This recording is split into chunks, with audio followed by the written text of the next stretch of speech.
Hi everyone, big warm welcomes to one and all. I don't think I will ever get tired of welcoming. It's such a lovely thing to do, and I hope it's something nice to be able to receive, especially knowing there are no strings attached to the welcome whatsoever. So, as a wee catch-up, in April we spoke with Louise about useful stuff we could do with our bodies, and in May we explored our own internal world. We've looked at the importance of self-regulation and checking in with ourselves.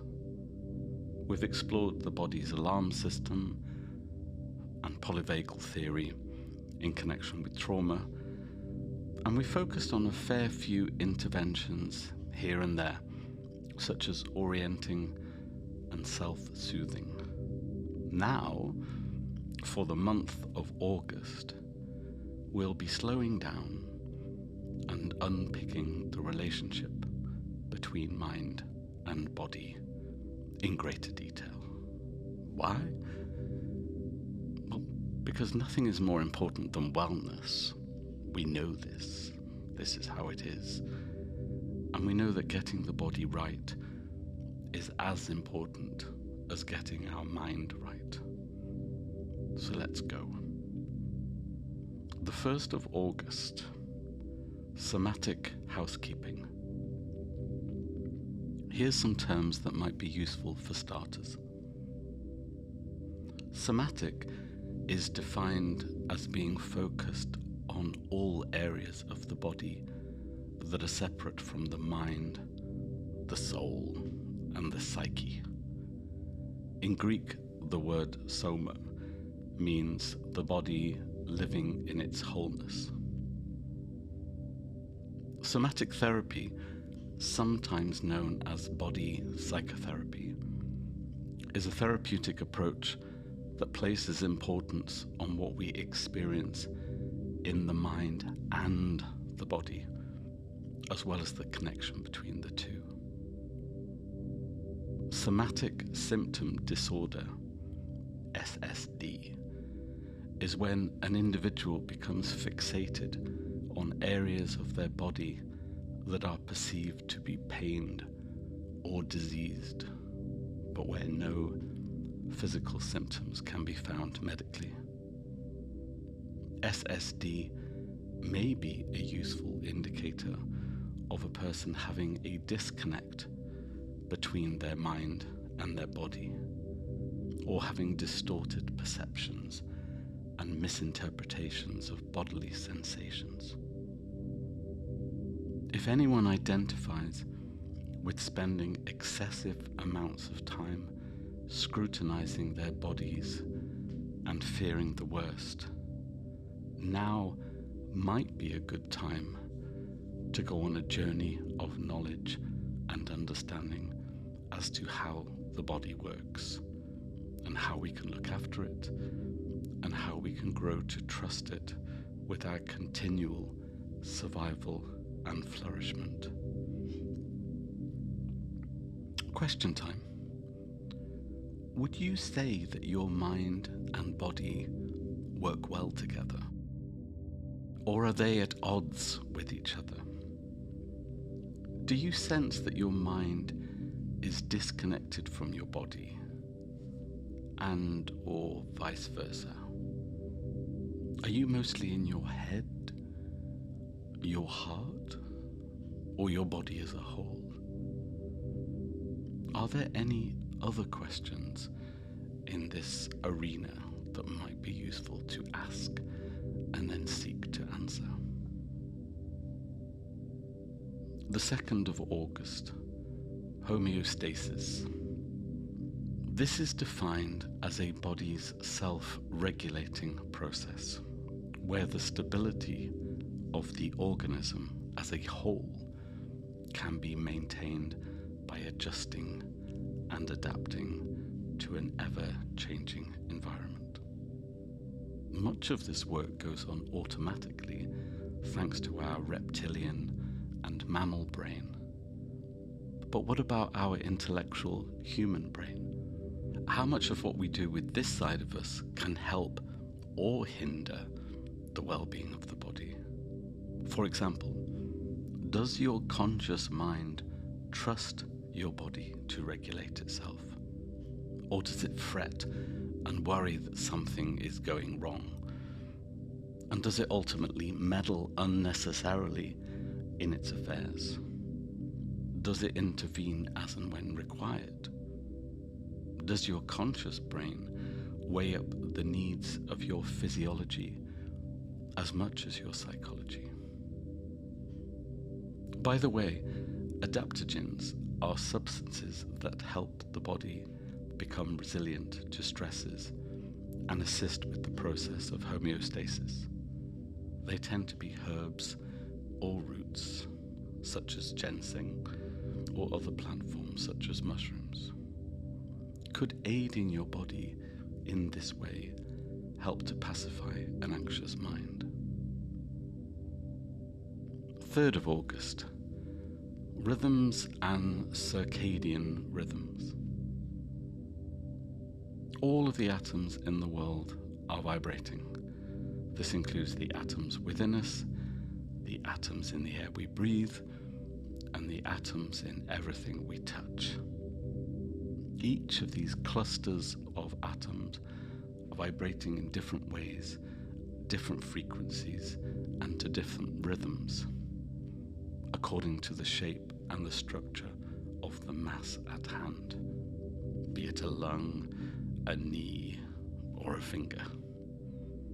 Circadian rhythms are any processes within the body that go through a regular phase, be it a 24-hour cycle, a monthly period, or a seasonal rotation. These rhythms are kept in check by an internal clock with the aim of keeping us fit and healthy. Examples of these rhythms can be found in the way our bodies respond to light and dark, sleep and wakefulness, menstruation, temperature, humidity, and production of hormones, amongst other tasks. Understanding the rhythm of our bodies can be useful in understanding just how much sleep we need and when, as well as working out what times of the day we are most/least coordinated, or most/least alert, or most/least likely to need the loo, etc. The 4th of August, bleeps and scans. A bleep test in physical fitness is a way of measuring endurance between the time you hear a bleep noise and the time you come to an end, either with another bleeping noise or whenever you complete the task at hand. If we could extract the bleep idea into the area of somatics, we could set up structured or random moments during our waking hours where, once we hear a bleep, we stop what we are doing and do a brief body scan. A body scan is a simple action of being aware of each part of your body in turn, with a view to seeing if it's okay or if it needs attention. Here's an example of someone's body scan checklist. Generally speaking, do I feel okay?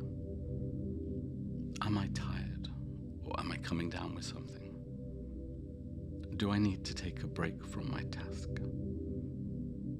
Do I need to leave the situation I'm in? Do I need to sit down? Do I need to stand up? Do I need to move, stretch, go for a stroll? Have I been staring at something for too long? Do I have any tension building anywhere? How is my breathing? Do I need to slow it down? Do I need to breathe deeper? Am I clenching my teeth? Are my shoulders tense? How does my chest feel? How does my back feel? How does my tummy feel? How does my anus feel? How do my genitals feel? Am I thirsty or hungry? Am I clenching my hands? What do you think of these type of questions? What questions might you ask yourself if you were doing the same type of thing? The 5th of August, bodily sensations. Definition: feelings or sensory experiences that affect parts of the body, such as temperature change, itches, prickles, tickles, energy bursts or fatigue, aches or pains. Sometimes they are intense, sometimes we barely notice them. Is a bodily sensation a manifestation of an emotion? Is it connected to the cognitive side of us? Can these sensations be unique to the body without any obvious impact from our emotions or from our thoughts? No one knows for sure, so we only truly have our own understanding and awareness to go on. But one thing we can say is that these sensations are a great clue to how we are experiencing the world at any given moment in time. And with that in mind, would it be useful for you to spend some time getting to know the messages that each part of your body might be giving to you throughout your day-to-day routines? Would it be useful to map out these sensations and how they're triggered within you? For example, I get tears when ... I get butterflies in my stomach when ... the hairs stand up on the back of my neck when ... a huge shot of adrenaline runs through me when ... I get prickly skin when ... and I blush when ...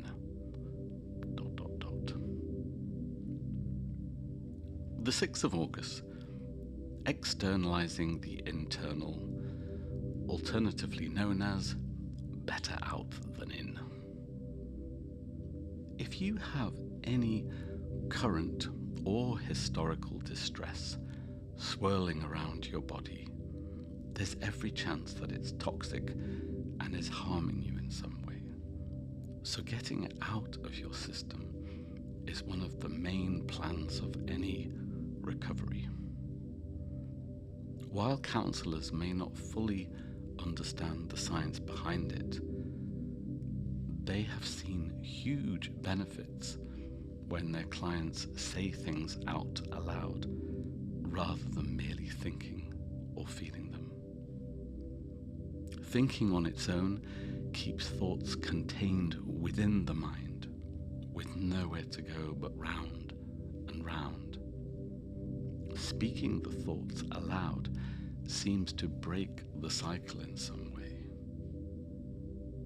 Saying something aloud can also give you the chance to truly hear what you're thinking, help you understand what you're trying to say, allow you to assess how accurate your spoken thoughts are, or if there's any falsehoods or any avoidances or denials, etc. It can help you get in touch with your feelings, can help you to unburden, unload or release your mental, emotional load, give you a sense of empowerment, and also reduce just how overwhelmed you might feel. Is it worth adding that when we talk about externalizing stuff, we don't just mean speaking something out aloud. It could be that writing your thoughts down is just as effective for you, or perhaps drawing, painting, sculpting, singing, creating music, movement, or dance are just as expressive and just as appropriate. The 7th of August, the well of distress.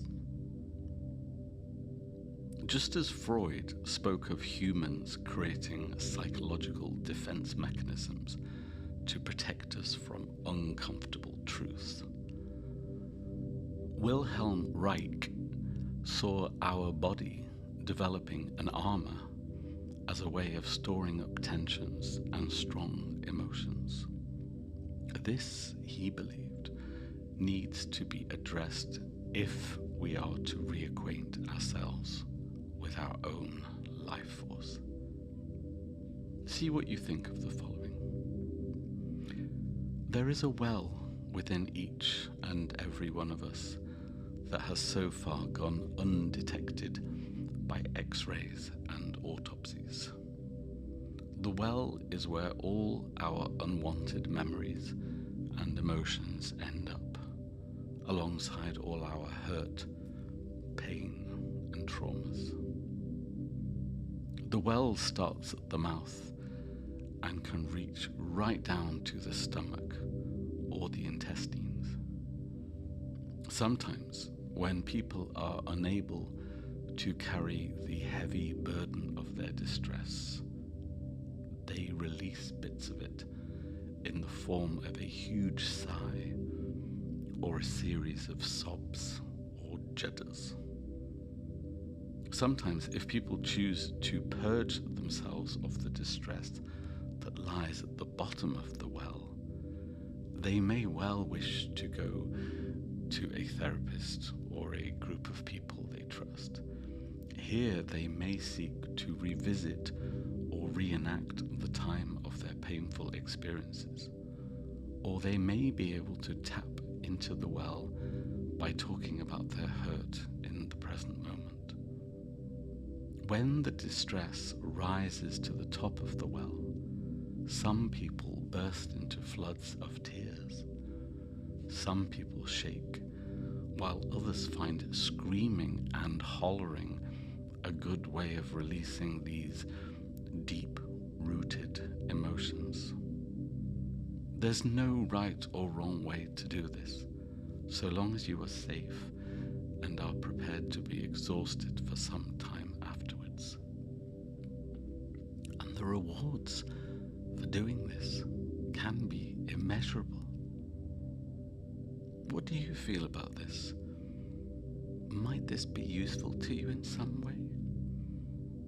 If so, you might also be interested in checking out embodied relational therapy, primal screaming, primal therapy, or amplification, an exercise from Gestalt therapy. The 8th of August, bodywork. Bodywork can not only help to release stresses and distresses, it can also improve posture and energy levels, as well as bringing the mind and the body closer together. There are therapeutic interventions that specifically concentrate on the senses, the nervous system, and the memory in order to aid recovery and wellness. Another name to describe these interventions and techniques is psychosensory therapies. Some of them work by bringing traumatic memories to the forefront of the mind, where they can then be safely processed and the impact lessened, while others use the senses of the body to rebalance the neurochemical activity within the brain. Here is an incomplete list of bodywork practices for you to investigate further if you so wish. And apologies as ever for my terrible pronunciations. Alexander technique, visceral manipulation, Feldenkrais method, hydrotherapy, orthobionomy, polarity therapy, deep tissue massage, pranic healing, iridology, craniosacral therapy, that's completely wrong, Bowen therapy, rosin method, Aston patterning, Brema, biofeedback, Traeger work, gua sha, one light healing touch, neuromuscular reprogramming, connective tissue massage, flotation repatterning, watsu, lymphatic massage, mawa therapy, myofascial release, jin shin jitsu, qigong, lomi work, rolfing, reiki, reflexology, omene, hella work, breath perception, trigger point therapy, soft tissue release, Swedish massage, bioenergy, aromatherapy, hydrotherapy, Thai massage, acupressure, acupuncture, hot stone massage, oncology massage. Phew. For the remainder of this month's entries, we will be exploring interventions that focus on different parts of our body, as well as engaging different senses. So the 9th of August is finding a safe body space. Is there a space somewhere within your body that you can go to in times of need? A place that is reliably comfortable and comforting. A place that is stable, sturdy, and resilient. A place that feels safe to the touch, or safe by having it as a visual sanctuary.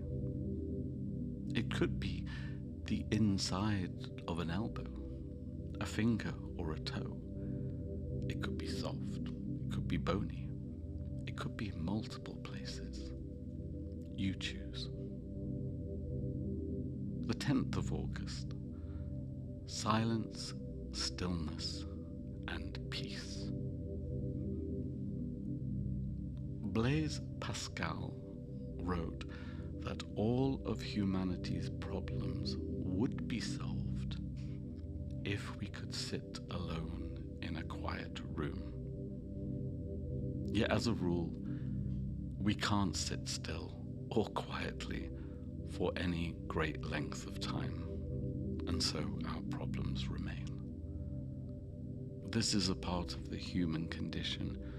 We are all restless souls. We are forever in motion, vibrating, bristling with life, driven by needs, urges, wants, and desires. We don't have an off button or even a pause button. Stuck as we are on a hamster wheel, we are always full on, even when we sleep. Socrates suggested that we were like a leaky bucket. No matter how much we try to satisfy ourselves, it doesn't take long before we are unsatisfied again.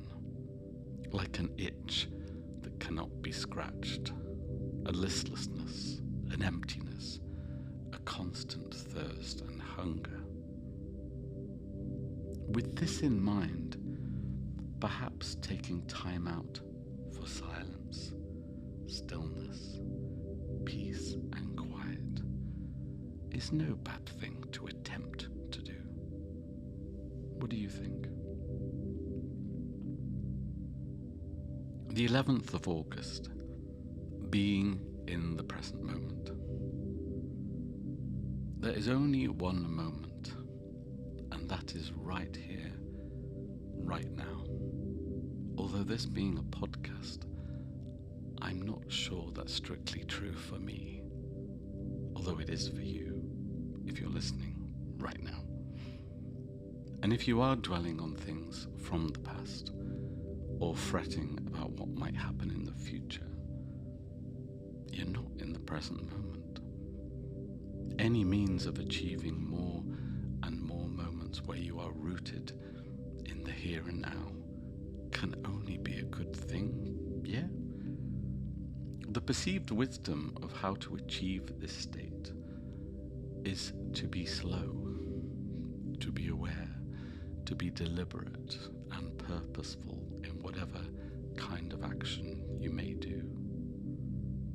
If you type mindfulness or mindfulness exercises into a search engine, you will get 1,000,001 suggestions. And maybe all you need to get started is to work out what action you'd like to be mindful of, and then seek that out online. The exercise could involve eating or drinking. It could be around breathing. It could be around touch, or your body as a whole. It could be connected to driving, cycling, walking, swimming. It could involve looking, listening, touching, tasting, smelling. It could be pretty much anything and everything. The question is, where would you like to start? The 12th of August, an exercise using silence, stillness, and peace. 1. Find a place where you can be alone for 5 minutes, away from your normal routine, away from your phone, away from any other distractions. 2. Find a comfortable position to be in, whether it be seated or lying down, eyes open or eyes closed. 3. Let 5 minutes go past without trying to do anything. If you wish to focus on your breathing, that's fine. You will naturally be distracted by anything and everything. This is to be expected. But just carry on being silent and being still. 4. When 5 minutes has come to an end, you can either return to your everyday life, or you could make a few notes in a notebook about what those 5 minutes was like for you. Any observations you noticed about your body, your mind, your emotions. Any answers or solutions to problems that may have popped up while you were silent and still. 5. Repeat as often as you can. Try to get into a routine of finding the same time to do this over and over again. 6. When it feels right to do so, maybe increase the length of time you're able to be still from 5 to 10 to 20, maybe to 30 minutes. Okay, and relax and reflect if you wish. The 13th of August, pushing back on decrepitude. Decrepitude. What a word. Just saying it can give some people the shivers.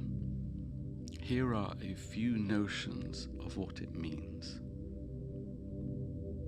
Being in a bad condition, out of shape, not being cared for, not being used very much, does this describe any aspects of your body and your mind? Do you buy into the idea that if you don't use something, you'll end up losing something? If so, as you get older, it might be useful to make decisions on what areas of yourself you value and wish to maintain and spend more time on. Here's another word: plasticity, or indeed neuroplasticity. This is the ability for our brain to actively adapt and change through stimulation, through creating new neurons, new pathways in which to keep the mind and body ticking over. This is what is going to help us push back against decrepitude. Here's some questions you might find useful to ask yourself on this theme. When you travel, do you stick to the same patterns, same roads, or do you mix it up and encounter new experiences? Are you currently learning anything new? When you sit down of an evening, are you likely to stand up again? Does your daily routine, or indeed weekly routine, allow a range of your muscles to get a good exercise, a good run out? And how often do you get your heart pumping? No doubt there will be even more searching questions you can ask yourself on this subject, which we hope you ask and answer in a warm, friendly, self-caring way. Note well, there's a book that explores this in more detail called Younger Next Year by Crowley and Lodge. The 14th of August, earthing. As exercises go, placing your bare feet onto grass must be one of the easiest of tasks, providing you have access to greenery. The process is known as earthing. The rationale is also pretty straightforward. Some electromagnetic waves that circle around us are a force for ill, while the ground's electrical charge is a power for good. If we can ground ourselves for regular periods of time, we can, so the claim goes, reduce inflammations, pains, and insomnia, while increasing our general energy levels. Are you an earthy person? Do you enjoy the sensation of your feet experiencing different textures, different temperatures?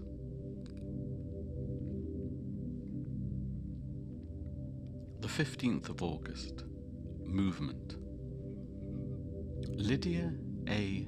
Gerhardt claimed in her book Moving and Knowing that body movement is the foundation of thought, since it merges our senses, our imagination, and our thinking all together. How much attention do you pay to the way your body moves, and how might you benefit from keeping your movements fresh and vibrant? Here are some things we can do with our bodies. Kicking, catching, hitting, throwing, leaping, jumping, hopping, handstanding, rolling, rocking, swinging, sliding, balancing, running, crawling, stepping. How many of them are you able and willing to do? When we think about movement, we might be thinking of the shape of our body, its design, the actions it can perform, the direction it can travel, the extensions it can make, the space it can occupy. We can also consider our moving body in relation to other bodies or other objects. We can also move one part of our body in a different way to another part of our body. We might also wish to see moments when our moving body is symmetrical and when it is asymmetrical, when it's controlled and when it's in free form, when it's slow, when it's fast, when it's straight, when it's wavy. How far can we extend ourselves, going forwards, going backwards, sideways, up and down? How high, how low can we go? How can we maneuver our way around our environment? The 16th of August, dance. One definition of dance is a series of steps and movements that match the pace and rhythm of accompanying music. And yet this really doesn't begin to tell the story of what this action can do for our wellness. So here's another attempt at defining dance. The art of bringing many aspects of the body together for one glorious moment of joy and health. Oh yes. Different types of dancing can have different effects on our body. Certain movements can make us feel more alive, expressive, orderly, whereas others can be more intimate or more sociable. We have ballet, folk, cheerleading, pole, street, zumba, jazz, belly, rumba, ceilidh, line, tap, flamenco, tango, lindy, disco, hip-hop. There are so many styles to choose from. Research has suggested any dance movement that gets the heart pumping for 10 minutes has the power to enhance our mood as well as expand our mental capacity. It can also reduce the risk of cancer, depression, and dementia. In his 2020 book, The Dance Cure, psychologist Peter Lovat explores these benefits and more besides. One theme he is keen to promote is dance as a universal language, an expression of our emotions, a way of communicating, a way of being in sync with our body as well as other people's bodies. Quote, "Dance is your pulse, your heartbeat, your breathing. It's the rhythm of your life. It's the expression in time and movement, in happiness, joy, sadness, and envy." Jacques d'Amboise. Are you able to let yourself go through dance? Or is there something that holds you back? If there is it possible to explore that something? Could you dance in the dark? The 17th of August, conscious walking. We've looked at the benefits of conscious breathing in a February entry. Let's now turn our attention to our step by introducing a whole new method of walking. There are, no doubt, many ways to walk actively and consciously, but this one just happens to improve our posture too.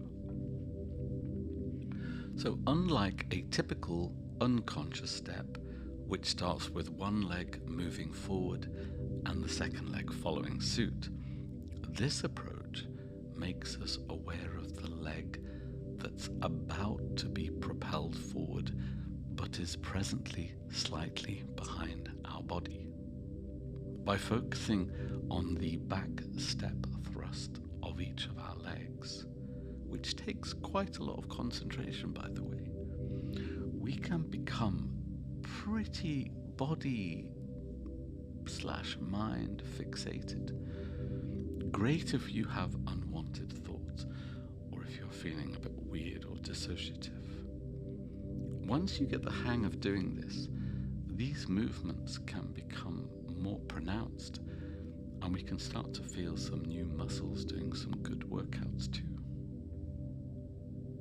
The 18th of August, body energy. According to Chinese traditional medicine, meridian points on our body are channels of energy that can sometimes get blocked or shut down in times of upheaval and disturbance within the mind and body. However, when these points are stimulated, the flow of energy can be repaired. In Western medicine, this is likely to be referred to as the nervous system. Emotional freedom technique, otherwise known as tapping, encourages us to use our own hands and fingers to apply a small amount of pressure on certain meridian points in order to significantly reduce the effect of, amongst other things, cortisol. Cortisol is the stress hormone that can flood our body when the part of the brain called the amygdala perceives a threat. So the meridian points we can work on are the top of the head, eyebrows, side of the eyes, underneath the eyes, under the nose, the chin, our collarbones, our armpits, and the outer edges of our palms. The 19th of August. This follows on from the 18th of August, and it's about considering a body tapping exercise. Number 1. Focus your mind on a problem or an issue that you have, whether it be physical, emotional, or cognitive. 2. Give this matter a score out of 10, where 10 is highly intense and distressing, and where 0 is low intensity and of no concern. 3. Using 2 or 3 fingers, tap on each of the meridian points mentioned in the last entry for around 5 seconds at a time. 4. Return to the problem or issue you identified. 5. Give this matter a score out of 10. If the intensity has now decreased, then perhaps tapping can become a regular feature for you. If the intensity has not decreased, yet maybe you feel better for having undertaken the exercise, then again, you may wish to continue to do so. There are plenty of tutorials, exercises, and information about tapping online. 20th of August, cold showers and cold swims. There's not a great deal of research in this area. Instead, there's plenty of anecdotal evidence to support the notion that exposing the body to bouts of cold water can have all sorts of health benefits, like boosting the immune system and reducing inflammation, improving depression and anxiety symptoms, aiding blood circulation. Moreover, if anyone is experiencing a disconnect between the body and the psyche, or if you are stuck in the past, then having a cold water moment can really help bring the whole of you together again in the here and now. Having a brief gasp from the shock of the cold, followed by, for some people, a mild euphoric feeling once you have warmed up, can be quite a life-affirming tonic. No, it's not for everyone. And yes, there are risks to exposing the body in cold temperatures for too long.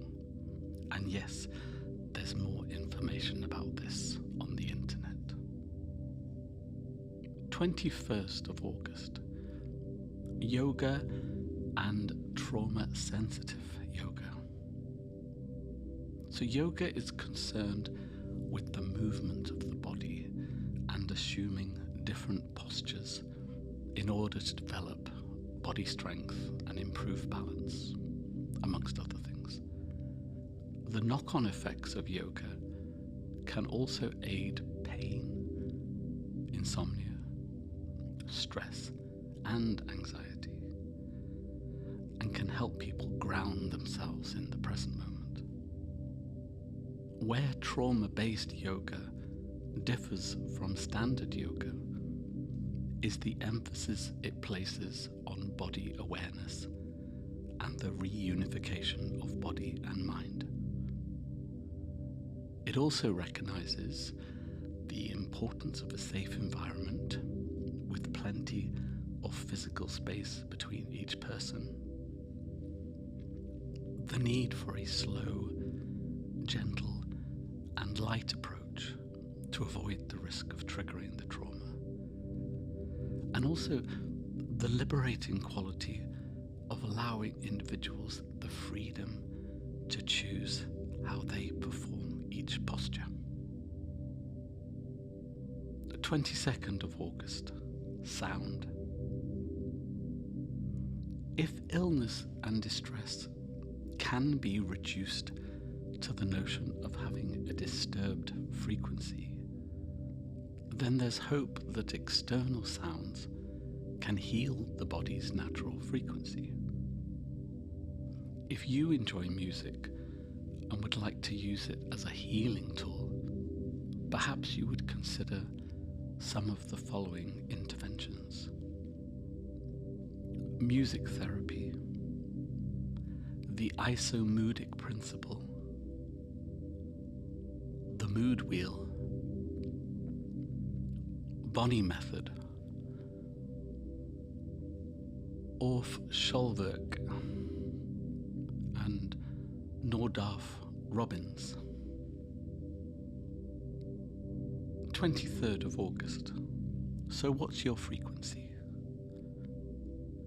A hertz is a measure of sound frequency. As humans, we can hear anything within a range of 20 to 20,000 hertz. Here are some examples of different frequencies from high to low. An organ, the low notes on a piano, a cello, a viola, the spoken word, a flute, and high notes on a piano. Now here's a question for you to consider from the off. Do you know which frequencies aid your well-being and which don't? I mean, this might fluctuate, but as a general rule, can you say? The reason I'm asking this is that if you can find a frequency range that's to your liking, you may be able to keep it within reach rather than hear it by chance. You may even be able to produce the hertz you like all by yourself. Peter Levine, who gave the world somatic experiencing therapy, came up with an easy to do healing exercise to help stimulate the vagus nerve, which in turn relaxes the body. He called it the VOO, as this is the sound you will be invited to emit from your mouth. Shall we do this together? 1. Inhale a breath. 2. As you release this breath, make the stretched out sound.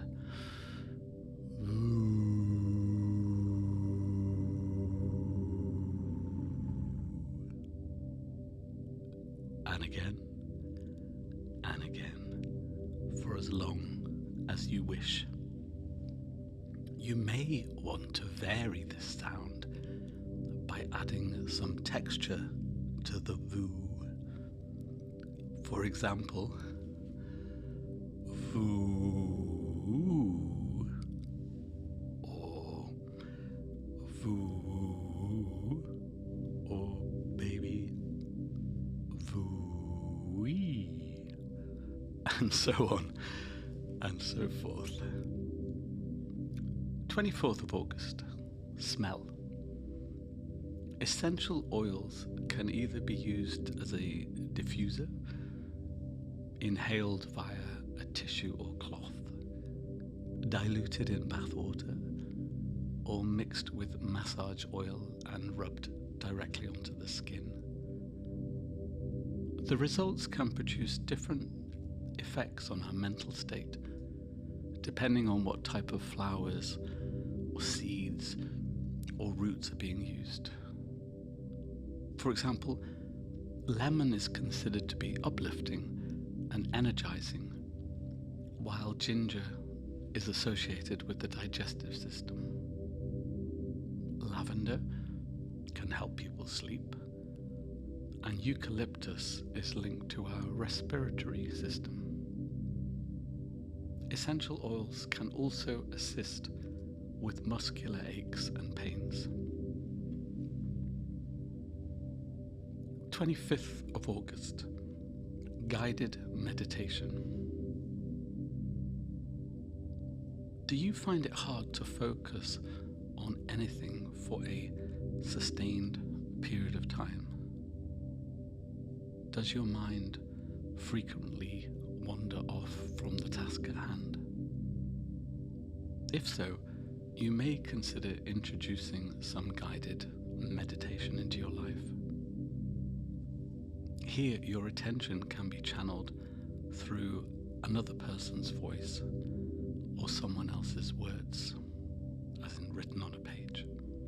There are plenty of examples online. Some of them may lead you on a guided walk in an imaginary location that allows you to close your eyes and visualize yourself within this place.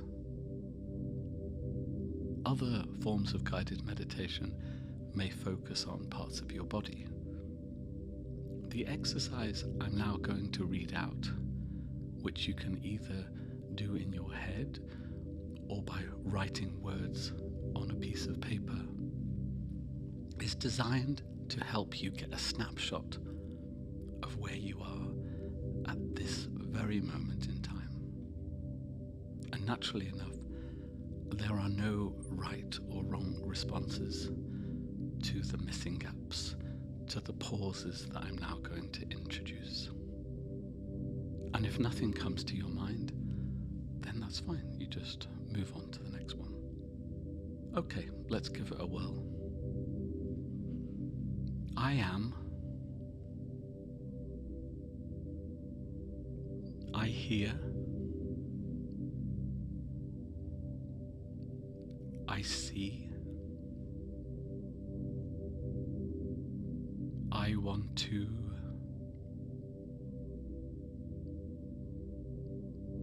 I laugh when I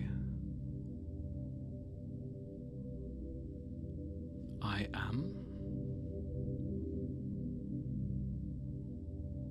I feel.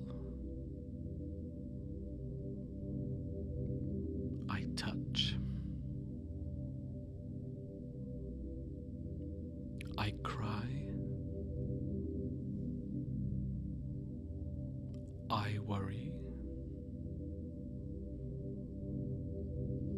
I am.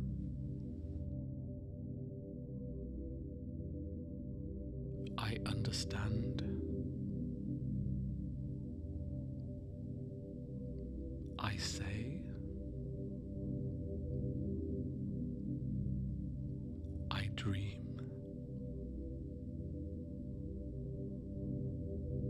I try.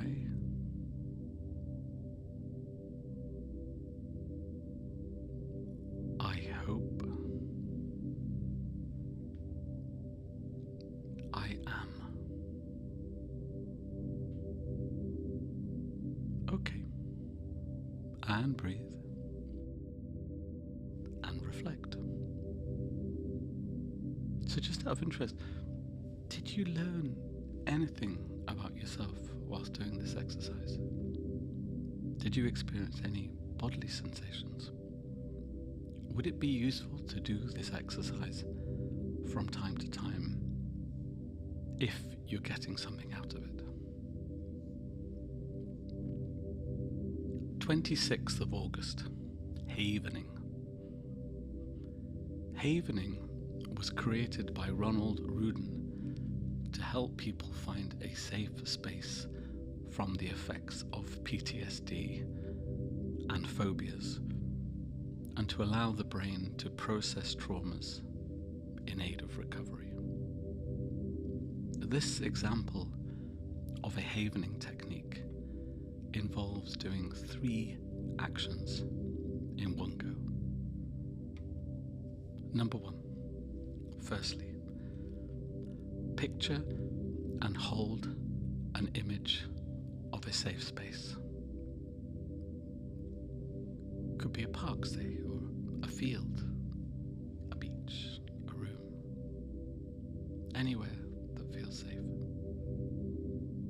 Now, in this space, you will be visualizing yourself taking 20 paces at a time.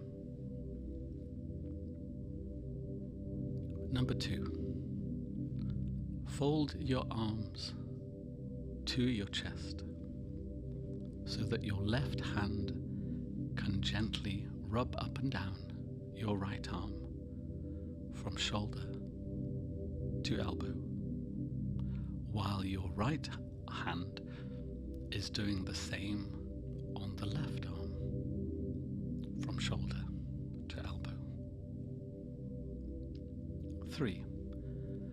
With every visual step you take, we will move our eyes from a far left position to a far right position and back again, 20 times, 1 for each pace you make in your head within the safe space you have created in your head.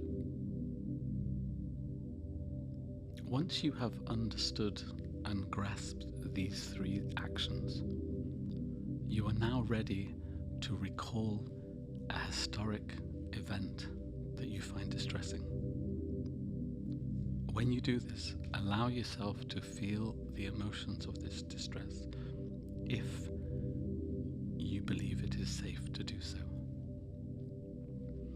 Now switch your mind's eye to your chosen safe space and walk 20 paces while your hands massage your arms and your eyes move from left to right. If it helps to count the 20 paces out aloud, fine. If it helps to concentrate on the image of your feet as they walk, also fine. Okay. And if you have done this exercise and you have breathed and you have reflected, was this helpful? If it was, you may consider having multiple visual safe spaces, and you can repeat these 3 combined actions as many times as you want, as many times as it's safe to do so. although hopefully the intensity of the distressing episode you brought up at the beginning of this exercise will have significantly reduced in its intensity within the 3 cycles of this technique. And if you found that it was helpful in some way, perhaps there are other memories in your life that you may wish to deal with in the same way whenever you're ready to do so. 27th of August, eye movement desensitization and reprocessing, otherwise known as EMDR. This technique came about by chance when Francine Shapiro was walking through a park and the sun was flickering through the trees, and she became aware that her resulting eye movement were having a direct impact on a troublesome memory that was in the forefront of her mind. By looking into this in more detail, she was able to determine that eye movements have a desensitizing effect on the mind. By carrying out more research, she devised an approach where people with PTSD could significantly reduce distress and anxiety levels through a number of eye moving sessions. Now, in total, there are 8 phases to a licensed and facilitated approach to EMDR. The first one is to find out the history of an individual, create a targeted action plan, and determine whether or not they are ready for the work. 2 is looking at ways in which a person can cope with distress when the traumatic memories are brought to the forefront of the mind. Parts 3 to 6. So the work starts, it focuses on vivid aspects of the trauma, low self-worth related to the trauma, and recognizing in real time the emotional and bodily responses to the recall of the trauma. The facilitator sits at a comfortable distance from the client and is attuned to their responses at every turn. They explain the process. They begin with what is called bilateral stimulation, which is often 2 fingers placed in the air at eye height, which are then moved from side to side to allow the client's eyes to follow the direction and speed of the fingers. This may happen in clusters of 60 to 90-second bouts.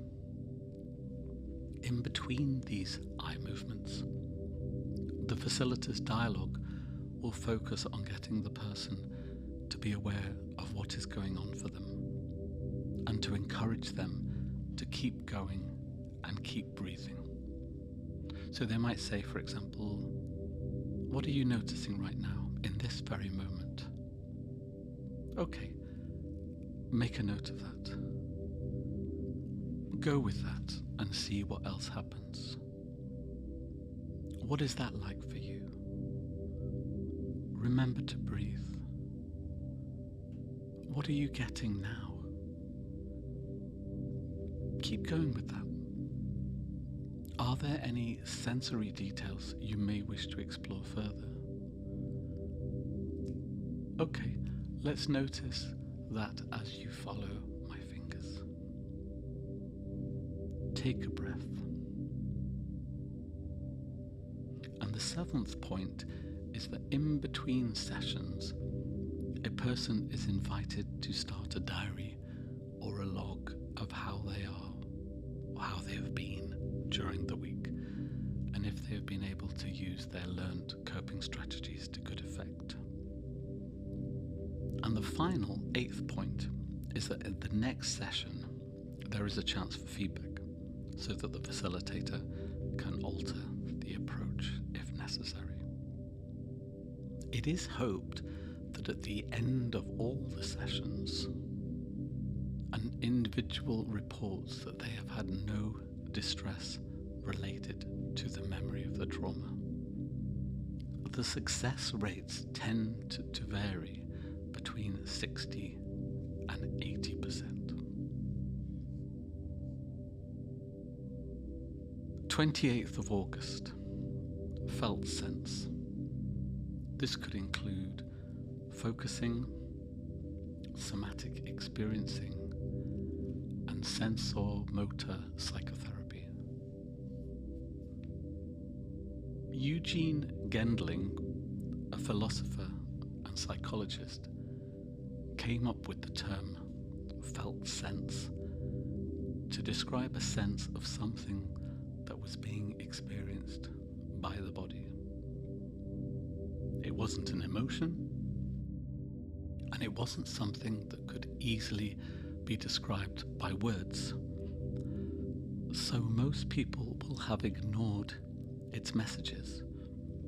However, by spending time focusing on the body, it was possible to determine and identify whatever was going on internally by finding the words to match the sensation. Once this happened, there was often a sense of a shift or an unblocking, as whatever it was that had been identified now became unstuck and could now be released. Gendling wrote the self-help book Focusing to encourage people to explore this side of themselves, either by themselves or with a partner or a focusing practitioner. It is, I have to say, refreshingly easy to read. There are 6 stages to the process of focusing. 1. Clearing a space to be silent and attuned to your own body. At this stage, you might want to ask yourself an open question such as, how am I doing? As and when you get some response, maintain a healthy distance from the response and treat it as a neutral happening, as in avoid the urge to analyze it. 2. If you receive multiple messages from your body, focus on one area and one area alone. Stand back from it. Aim to get a sense, a felt sense, of what is going on. It is likely to be vague and pretty hazy at this point. 3. Try to find a word or series of words to describe what it is you are experiencing. Things like tight, sticky, stuck, heavy, jumpy. Otherwise, aim to find an image. Stay with the experience until you get a handle on it. 4. Oscillate back and forth from the felt sense and the words or images that you have formed. See how they resonate together. If the felt sense changes in any way, find new words or new images to match the new sensation, the new experience. 5. Ask the felt sense questions. Gently probe it. For example, what is in this sense? At this stage, you are looking for a shift, a release in some way. 6.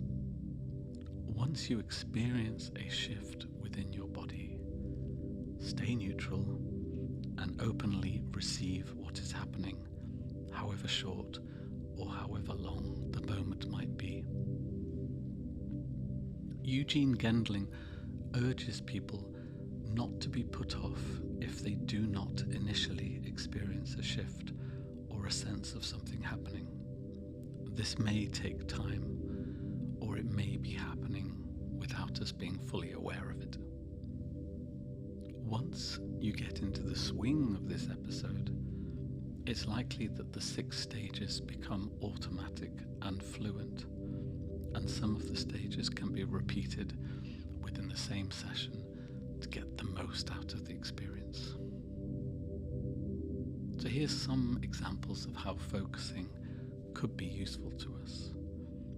If you feel bad about yourself, if you are someone who often gets agitated, if you suffer from aches and pains or anxiety, depression, if you have an inkling that your body is trying to communicate something through a sensation, or if you are holding on to a burden, maybe focusing can help you to release this burden. If you have an outburst over something that is minor, this might suggest there's more going on inside you that is well worth exploring. If something is not right, but you don't quite know what it is. 29th of August, tactile boxes. Number 1, find a box or a storage container and divide it into many different subsections. If you can find an old printer's wooden box, so much the better.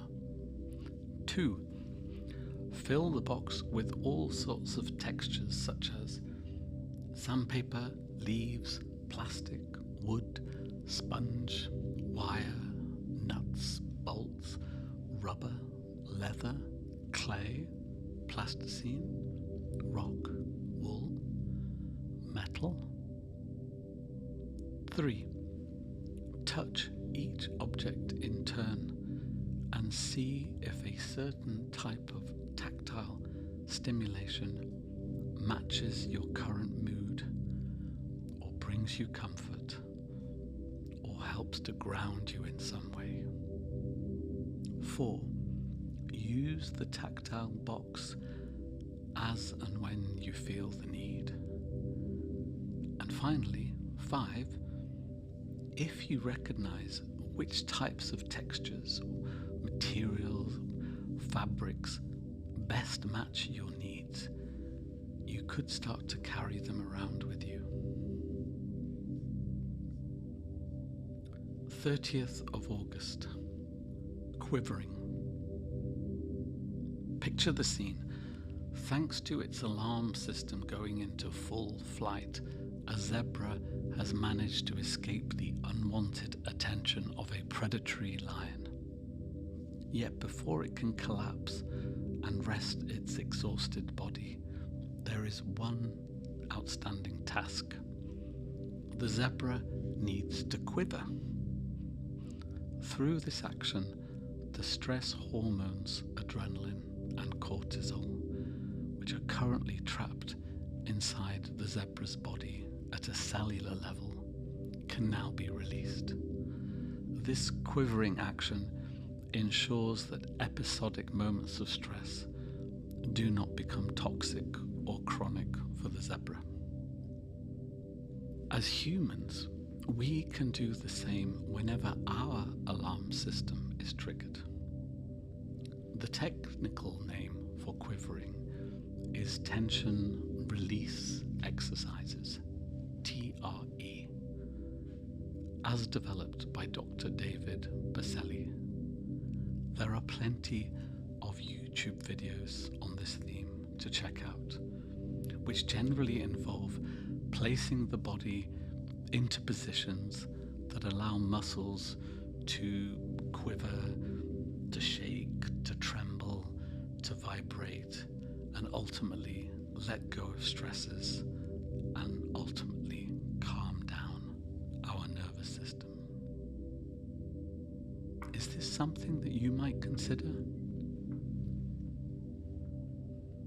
If you are interested in this theme, you may wish to seek out the book Why Zebras Don't Get Ulcers by Robert Sapolsky.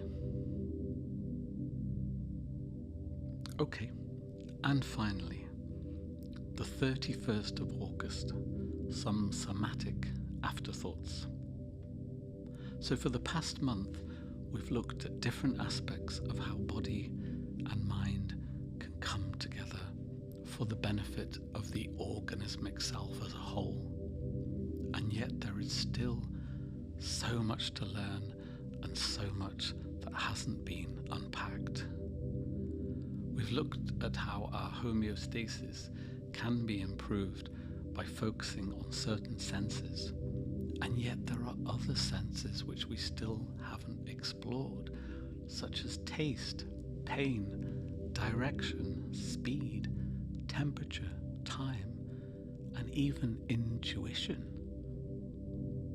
And all the while, our own DNA is just waiting to be explored in the form of epigenetics. Yet in the meantime, would it be worth reflecting on anything you may have learned during this month, and consider if there are areas of knowledge you might want to follow up on? Okay, that's it. We are now done for this episode, so all that remains for me to say is please do keep your communications and comments coming in. A podcast at selfdetective.net. That's podcast at selfdetective.net. And now, here's the Samphires to put a close on our self-detecting for now. Take care until next time.